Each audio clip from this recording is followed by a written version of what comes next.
नमस्कार, मैं हूं आशीष त्रिपाठी आपके साथ। सुप्रभात मध्य प्रदेश। और शुरुआत दिल्ली से आ रही एक बड़ी खबर से करेंगे, जहां दिल्ली में सरकार के खिलाफ अविश्वास प्रस्ताव लाए जाने की तैयारी में विपक्ष है। आज लोकसभा में अविश्वास प्रस्ताव लाए जाने की तैयारी है। मणिपुर के मामले पर अविश्वास प्रस्ताव विपक्ष लाने की तैयारी में है। दरअसल 50 सांसदों ने हस्ताक्षर कर दिए हैं, जो कि एक मिनिमम रिक्वायरमेंट है सरकार के खिलाफ अविश्वास प्रस्ताव लाए जाने की, कि कम से कम 50 सदस्यों को अविश्वास प्रस्ताव के पक्ष में होना चाहिए। उससे पहले अविश्वास प्रस्ताव किसी भी सरकार के खिलाफ नहीं लाया जा सकता। केंद्र की सरकार में काबिज भारतीय जनता पार्टी के एनडीए अलायंस की हम बात कर रहे हैं, जिसके खिलाफ आज लोकसभा में अविश्वास प्रस्ताव लाए जाने की तैयारी में है विपक्ष, जो कि 50 सांसदों का समर्थन जुटा चुके हैं। हालांकि यह अविश्वास प्रस्ताव गिरने में ज्यादा समय नहीं लगेगा, क्योंकि आंकड़े अपने आप में सब कुछ स्पष्ट कह रहे हैं पहले से ही। लेकिन यह एक विरोध जताने का तरीका हो सकता है। लोकसभा में अविश्वास प्रस्ताव मणिपुर के मामले पर लेकर आने की तैयारी है विपक्ष की। विपक्ष अविश्वास प्रस्ताव लेकर आएगा, क्योंकि 50 सांसदों के हस्ताक्षर हो चुके हैं। हालांकि वोटिंग के दौरान क्या कुछ स्थिति रहेगी, क्या डिटेल्स रहेंगी, वो हम आप तक जरूर पहुंचाएंगे। फिलहाल आपको बता दें कि एनडीए के पास जो कुल सांसदों की संख्या है वो लगभग 350 के आसपास है, और अकेले भारतीय जनता पार्टी के पास 303 सांसदों का आंकड़ा है। ऐसे में इस अविश्वास प्रस्ताव का कोई प्रभाव नहीं पड़ेगा। और लेकिन एक विरोध करने का ये जो तरीका है, एक जो अपनी बात रखने का, मणिपुर के मामले पर जो नाराजगी व्यक्त करने का एक तरीका यह अविश्वास प्रस्ताव जरूर हो सकता है, क्योंकि 50 सांसदों के हस्ताक्षर हो चुके हैं। विपक्ष अविश्वास प्रस्ताव मणिपुर के मुद्दे पर लेकर आने की तैयारी में है, जबकि आंकड़े अपने आप में सब कुछ स्पष्ट करते हैं। भारतीय जनता पार्टी के पास लगभग 303 सांसद हैं, और एनडीए के सभी सांसदों की संख्या को अगर जोड़ लिया जाए, अगर उनका योग किया जाए, तो वो लगभग 350 के आसपास है। और ऐसे में 50 सांसदों का हस्ताक्षर किया हुआ अविश्वास प्रस्ताव वोटिंग के दौरान कितने और सांसदों का समर्थन जुटा पाता है, ये देखने का विषय होगा। विपक्ष भारतीय जनता पार्टी की सरकार के, केंद्र सरकार के खिलाफ अविश्वास प्रस्ताव लाने की तैयारी में है। दरअसल मणिपुर में हुई हिंसा के चलते नाराजगी व्यक्त करते हुए प्रधानमंत्री का सदन में बयान होना चाहिए, ऐसी मांग करते हुए विपक्ष लगातार इस पूरे मामले पर हंगामा करता रहा है, और अब अविश्वास प्रस्ताव लाकर अपना विरोध जताने की तैयारी में है, जिसमें 50 सांसदों के हस्ताक्षर हुए हैं, और अविश्वास प्रस्ताव के पक्ष में ये हस्ताक्षर हुए हैं। दरअसल सरकार के खिलाफ अविश्वास प्रस्ताव लाने की तैयारी में विपक्ष, और आज लोकसभा में यह अविश्वास प्रस्ताव लाया जाएगा। आपको बता दें कि आज जो मणिपुर के विषय पर लगातार चर्चा की मांग को लेकर विपक्ष मुखर था, आज सरकार के खिलाफ अविश्वास प्रस्ताव लाए जाने की तैयारी है। चलिए वापस लौटते हैं मध्य प्रदेश की खबरों में, जहां केंद्रीय गृह मंत्री अमित शाह आज भोपाल आएंगे। 15 दिन में गृह मंत्री अमित शाह का भोपाल का यह दूसरा दौरा है, और एयरपोर्ट पर गृह मंत्री नरोत्तम मिश्रा उनकी अगवानी करेंगे। नरोत्तम मिश्रा को मिनिस्टर इन वेटिंग बनाया गया है। भोपाल के बीजेपी दफ्तर में अमित शाह एक महत्वपूर्ण बैठक लेंगे। दरअसल इस दौरान बीजेपी के आला नेताओं के साथ विधानसभा चुनाव पर रणनीति बनाई जाएगी, और यह बैठक रात 11:30 बजे तक चलेगी। बैठक में चुनाव को लेकर अलग अलग समितियां बनाए जाने को लेकर मंथन होगा, और इस दौरान 15 से ज्यादा समितियों पर अंतिम मुहर आज लगनी है। दरअसल न्यूज 18 ने इन समितियों को लेकर आपको पहले ही जानकारी दी थी। अलग अलग समितियों के प्रमुखों के नाम का ऐलान आज किया जा सकता है, जिसमें ज्योतिरादित्य सिंधिया, कैलाश विजयवर्गीय, प्रहलाद पटेल, उमा भारती, फग्गन सिंह कुलस्ते, वीरेंद्र खटीक को महत्वपूर्ण जिम्मेदारी दी जा सकती है। अमित शाह भोपाल में ही रात्रि विश्राम करेंगे, और अमित शाह के दौरे को लेकर सुरक्षा के कड़े इंतजाम किए गए हैं। बीजेपी ऑफिस और ताज लेक फ्रंट तक के इलाके में नो फ्लाई जोन घोषित किया गया है। तो भारतीय जनता पार्टी आगामी विधानसभा चुनावों को लेकर पूरी तरह से एक्टिव है, और ऐसे में भारतीय जनता पार्टी की रणनीति बनाने के मामले में भारतीय जनता पार्टी के चाणक्य कहे जाने वाले गृह मंत्री अमित शाह एक बार फिर भोपाल में होंगे और रात्रि विश्राम भी इनका भोपाल में ही होगा। रात 11:30 बजे तक मंथन चलने की जानकारी मिल रही है और जो कमेटी बनाए जाने की, जो समितियां बनाए जाने की जानकारी आपको न्यूज़ 18 ने दी थी, उस पर भी लगभग मुहर लगती नजर आ रही है। मात्र उसका औपचारिक ऐलान भर होना बाकी है और आज लगभग वो भी तय हो जाएगा और औपचारिक ऐलान भी कर दिया जाएगा, ऐसी संभावनाएं नजर आ रही हैं। दरअसल 15 से ज्यादा समितियों का आज ऐलान किया जा सकता है आगामी चुनावों को देखते हुए। समितियों के अध्यक्षों के नाम पर अंतिम मुहर आज लगनी है। न्यूज़ 18 ने इन समितियों के बारे में आपको पहले ही पूर्व जानकारी दी थी कि इस तरह की समितियों का गठन किया जा सकता है। हालांकि इसमें समितियों के प्रमुख कौन होंगे, किन्हें जिम्मेदारी दी जा सकती है, जो नाम चर्चा में है वो नाम आप तक पहुंचाते हैं। दरअसल ज्योतिरादित्य सिंधिया, कैलाश विजयवर्गीय सरीखे बड़े नेता इसमें शामिल हो सकते हैं और वासु चौरे भी हमारे सहयोगी जुड़ गए, उनसे भी डिटेल्स ले लेते हैं। आज के गृह मंत्री अमित शाह के दौरे को लेकर क्या जानकारी मिल पा रही है वासु?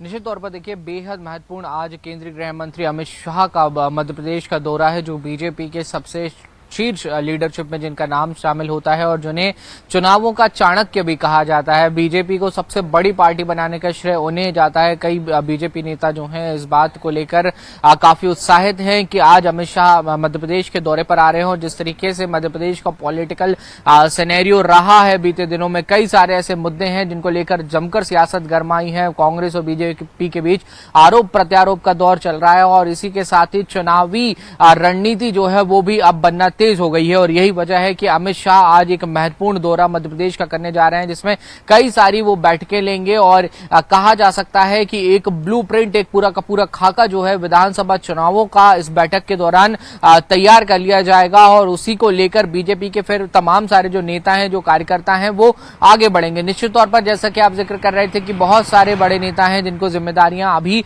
और भी ज्यादा सौंपी जानी है, जिसमें अब ज्योतिरादित्य सिंधिया, कैलाश विजयवर्गीय जैसे जो नाम है वो प्रमुखता के साथ सामने आ रहे हैं। इन्हें कौन सी समिति की कमान सौंपी जाएगी, इनके लिए व्यक्तिगत क्या कुछ चीजें जो है वो तय होंगी, ये जरूर देखने वाली बात होगी आशीष। और जो जिम्मेदारियां जिन नेताओं को दी गई हैं उन्होंने अब तक कितना काम किया है, इसको लेकर भी अमित शाह फीडबैक लेंगे। जो अलग अलग पार्टी स्तर पर सर्वे हुए हैं, रिसर्च के काम हुए हैं, उसमें से जो उनका जो निचोड़ निकला है उसको लेकर भी आज कोर टीम के साथ बैठकर वो डिस्कशन करेंगे। मुख्यमंत्री शिवराज सिंह चौहान, प्रदेश अध्यक्ष डी शर्मा, प्रदेश प्रभारी मुरलीधर राव, हितानंद शर्मा, ये तमाम वो चेहरे हैं जो चाहे मध्य प्रदेश के सह प्रभारी आप भूपेंद्र सिंह की बात कर लीजिए, अश्विनी वैष्णव की बात कर लीजिए, जिन्हें मध्य प्रदेश भेजा गया है चुनावों की कमान संभालने के लिए एक तरीके से, तो इन तमाम नेताओं के साथ बैठेंगे, मंथन करेंगे और एक चुनावी ड्राफ्ट तैयार करने का काम किया जाएगा।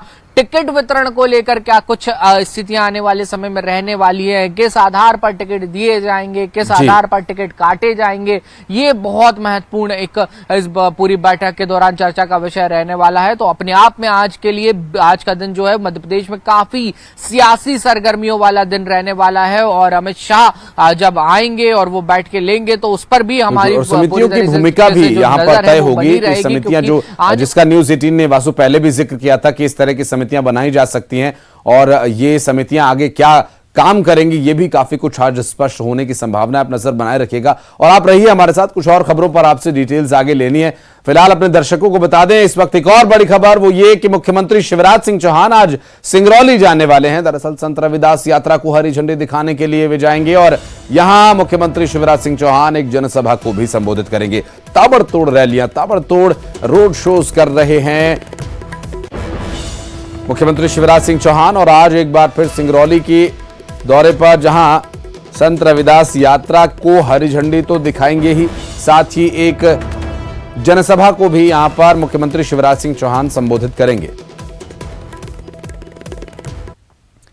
और विधानसभा चुनावों को लेकर कांग्रेस आज अपना वचन पत्र जारी कर सकती है। दरअसल चुनाव के मात्र 4 महीने बचे हैं और ऐसे में वचन पत्र जारी किया जा सकता है। नेता प्रतिपक्ष डॉक्टर गोविंद सिंह ने इसके संकेत दिए और कमलनाथ की प्रेस कॉन्फ्रेंस में यह वचन पत्र जारी किया जा सकता है। आज लगभग सुबह 11 बजे के आसपास का समय तय हुआ है। कमलनाथ प्रेस कॉन्फ्रेंस कर सकते हैं। पूर्व मुख्यमंत्री और पीसीसी के अध्यक्ष कमलनाथ की प्रेस कॉन्फ्रेंस में कांग्रेस पार्टी अपने आगामी विधानसभा चुनावों को लेकर वचन पत्र जारी कर सकती है। कमलनाथ की प्रेस कॉन्फ्रेंस में इसका ऐलान किया जा सकता है। वचन पत्र में क्या वादे होंगे, क्या कुछ स्थिति होगी, ये उस प्रेस कॉन्फ्रेंस में ऐलान किया जा सकता है। अब से कुछ ही देर में संभव है 11 बजे का समय जो तय हुआ है प्रेस कॉन्फ्रेंस होगी, लिए चलेंगे आपको उस प्रेस कॉन्फ्रेंस में भी। जो हमें जानकारी है, कल हमारा वचन पत्र जो अंतिम हुआ है, वो हमारे राजेंद्र सिंह जी अगर आ गए कल, जो वचन पत्र के अध्यक्ष हैं, तो कल वचन पत्र हमारा जारी हो सकता है। कुछ खास बिंदु वचन पत्र में? वचन पत्र में अब आएगा, अब सैकड़ों बिंदु पे चर्चा हुई थी, लास्ट की 2 मीटिंग में पहुंचा नहीं, तो अंतिम फैसला क्या हुआ उसकी जानकारी नहीं थी।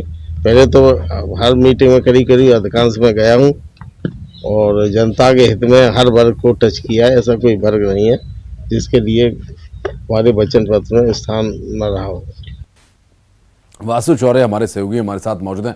वासु, भारतीय जनता पार्टी का संकल्प पत्र, कांग्रेस पार्टी का वचन पत्र, लोगों को ये इंतजार रहता है कि अब क्या नए वादे, क्या नई घोषणाएं अपने आगामी सरकार बनने के बाद अमल में लाएंगे ये राजनीतिक दल। कांग्रेस आज वचन पत्र जारी कर सकती है, क्या डिटेल्स मिल पा रही हैं, कितना समय लगेगा और क्या कुछ इसके बारे में तैयारी की गई कांग्रेस की तरफ से?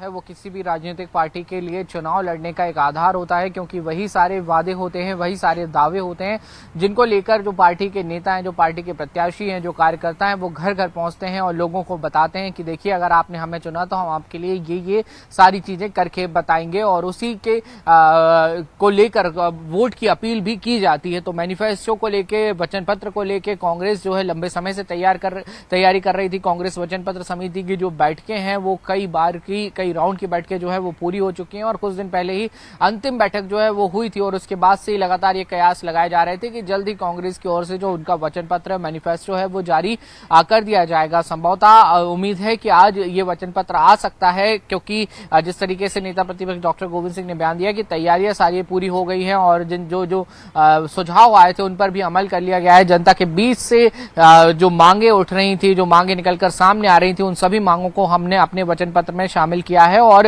हर वर्ग को छूने की कोशिश इसके जरिए की है। बहरहाल थोड़ा सा इंतजार करना होगा आशीष, मुझे लगता है कि कुछ देर में स्थिति स्पष्ट हो जाएगी कि किस समय कांग्रेस जो है वो अपना वचन पत्र जारी करने जा रही है। लेकिन आपको बता दूं कि वचन पत्र के पहले ही कांग्रेस ने जो बड़ी घोषणाएं कर दी हैं उसको लेकर कांग्रेस काफी मुखर भी नजर आ रही है और लोगों के बीच भी पहुंच रही है। फिर वो नारी सम्मान योजना की बात कर लीजिए, 500 रुपए में गैस सिलेंडर देने का वादा कर लीजिए, या फिर पुरानी पेंशन स्कीम को लागू करने का वादा, 100 यूनिट बिजली फ्री, 200 यूनिट पर बिजली बिल हाफ, जैसे जो ये फ्लैगशिप कुछ हम कह सकते हैं। बिल्कुल, और वादे क्या कुछ होंगे ये वचन पत्र में स्पष्ट हो ही जाएगा वासु, और आपसे लगातार संपर्क हम रखेंगे आगे डिटेल्स के लिए। बहुत शुक्रिया फिलहाल आपका इस जानकारी के लिए। फेसबुक फ्रेंड से मिलने हिंदुस्तान से पाकिस्तान गई अंजू अब वहां धर्म परिवर्तन कर अंजू से फातिमा बन गई है। राजस्थान के अलवर से पाकिस्तान पहुंची अंजू ने धर्म परिवर्तन कर लिया और इस्लाम कबूल कर लिया। इस्लाम अपनाकर अब वो फातिमा बन गई है और अंजू नसरुल्लाह के साथ निकाह कर रही है। नसरुल्लाह का वीडियो अंजू के साथ सोशल मीडिया पर वायरल हो रहा है और ये video pre wedding shoot style में करवाया गया है।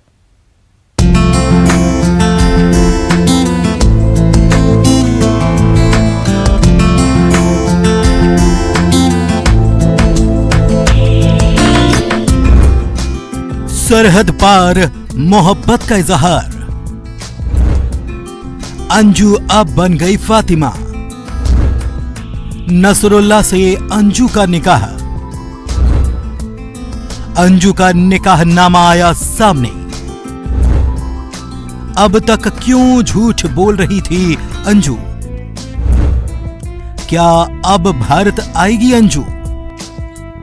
पाकिस्तान से नेपाल के रास्ते हिंदुस्तान आई सीमा हैदर की कहानी अभी खत्म भी नहीं हुई कि राजस्थान के अलवर की रहने वाली अंजू पाकिस्तान पहुंच गई। अंजू के पाकिस्तान पहुंचने की खबर जैसे ही मीडिया में आई सनसनी मच गई। कयास लग रहे थे कि आखिर अंजू भारत आएगी कैसे, उसके वतन वापसी का रास्ता क्या है। इन तमाम जद्दोजहद के बीच पाकिस्तान से खबर आई कि अंजू अब फातिमा बन चुकी है। उसने अपने प्यार को कबूल कर लिया है। सरहद पार कर अंजू ने नसरुल्लाह से निकाह कर लिया है। अंजू और नसरुल्लाह के निकाह का बाकायदा एक निकाह नामा भी सामने आ चुका है, जिसमें अंजू ये कह रही है कि उसने अपनी मर्जी से नसरुल्लाह से निकाह कर लिया है। और अब खबरें 25 सेकंड्स में। नर्मदापुरम में सीएम शिवराज ने दी कई सौगात, सिंचाई परियोजना समेत 2631 करोड़ के विकास कार्यों का किया शुभारंभ।